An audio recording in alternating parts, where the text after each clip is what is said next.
Orang-orang tunanetra adalah orang-orang yang diberikan bakat khusus, orang-orang yang spesial.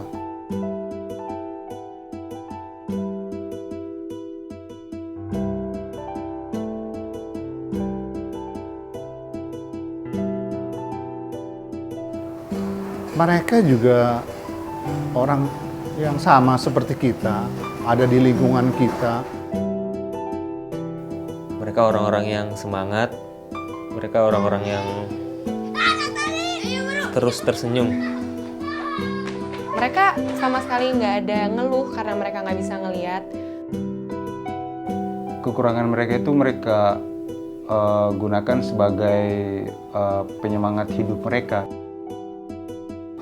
Mereka akhirnya lebih berwarna hidupnya, mungkin lebih bahagia, lebih punya spirit dan semangat hidup dibanding orang yang matanya awas.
Saya sangat mengerti rasanya bagaimana.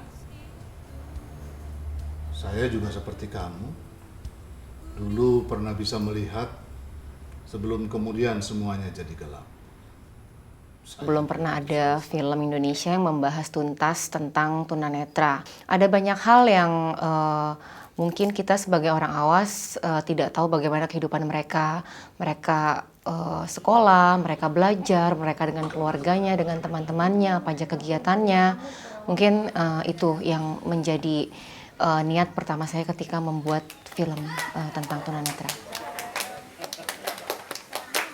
Satu persatu dengan karakter dan tokohnya juga kita interview ibu bapaknya, ibu sama bapak guru di sekolah.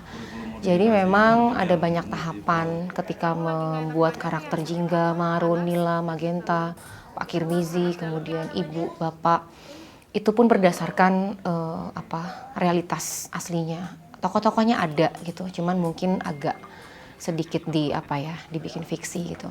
Tapi secara kasus semuanya terjadi dan kayak Marun yang dari kecil terkena merkuri dari air sungai yang dipakai MCK, lama-kelamaan juga menjadi tunanetra.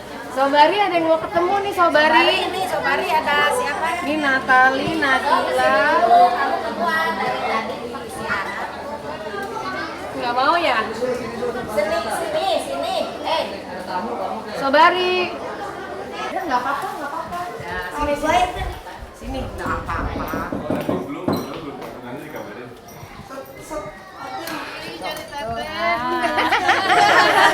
Cie, Sobari.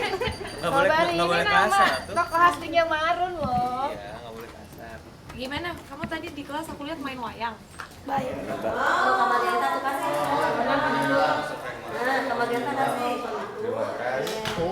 S itu Di film ini nggak banyak yang punya nama karena memang ingin mengesankan bahwa ke penonton bahwa mereka seperti tunanetra beneran gitu. Tapi kalau yang punya nama kan pasti tahu, ini acting gitu. Kemudian ketika riset, saya masuk ke studio musik mereka. Mereka bisa menciptakan lagu dengan bagus, mereka bisa main musik dengan bagus, dan mereka kompak.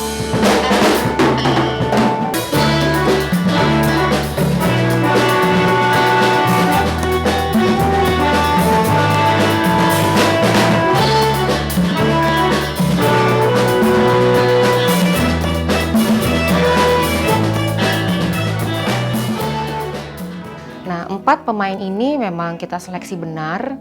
Mereka harus bisa main musik, mereka juga harus bisa blend, dan yang paling penting mereka harus natural seperti orang tunanetra pada umumnya. Jadi kita coba di hari ini untuk betul-betul masuk lebih detail dan memastikan semua scene by scene. Kita mulai nulis tuh bulan Oktober, mulai riset nulis pertama bulan Oktober, selesai di draft 1 Januari.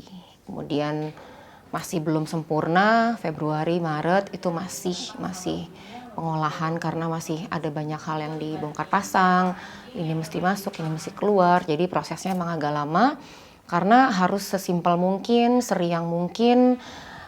Saya nggak mau mempertontonkan film ini dengan kesedihan.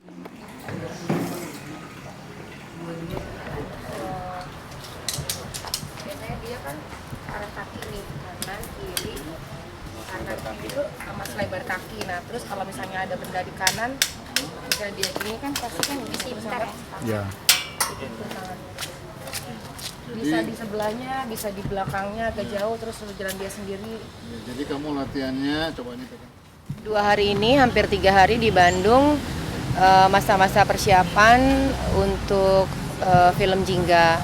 Jadi lebih ke intensitas pemain sih sebenarnya, mengajak mereka untuk datang ke beberapa lokasi dan setting yang nanti akan dipakai untuk syuting. Tujuannya supaya mereka lebih menyatu, lebih tahu dan merasa nyaman. Dan selama sebulan pun di Jakarta mereka juga udah latihan musik, latihan orientasi, latihan acting. Saat itu dia di pinggir tempat tidur, mungkin lebih kayak Jin, terus nggak berkata-kata, mungkin nangis sambil meluk. Aku di rumah aja deh mah. Main sama Bella. Peristiwa di itu semua dilakukan sendiri. Dari kecil dia sudah biasa melakukan semuanya sendiri. Kalau kamu biasakan melakukannya sendiri, pasti mata kamu juga akan ikut biasa juga.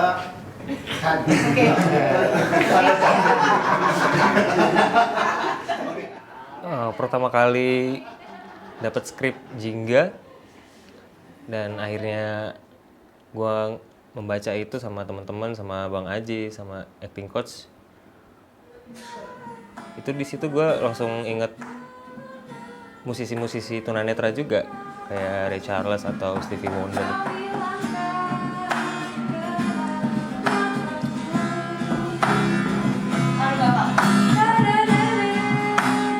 Pas baca tuh memang langsung, aduh gue bisa nggak ya, karena banyak inner monolog, banyak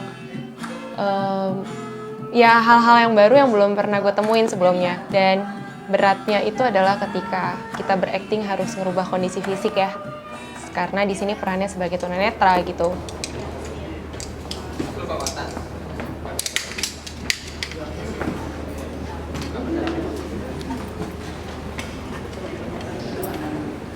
Dan pertama kali saya baca skripnya, saya sangat merasa tersentuh gitu dengan alur ceritanya, karena sangat inspiratif ceritanya, sangat baik ceritanya. Nah, disitulah saya merasa harus lebih belajar lagi untuk melakukan yang terbaik untuk film ini. Tapi apa yang ada rasakan buat mulai awal ditawarin main film Jingga itu kaget iya, seneng iya, ini tantangan iya juga. Soalnya kan nggak pernah main di film musikal kayak gini, belum pernah bermain alat musik apalagi, makanya itu sebuah tantangan. Dan ditambah lagi gue harus menjadi seorang yang tunanetra, itu emang benar-benar tantangan. Marun, tapi apa yang menyebabkan kamu jadi tunet? Nasib.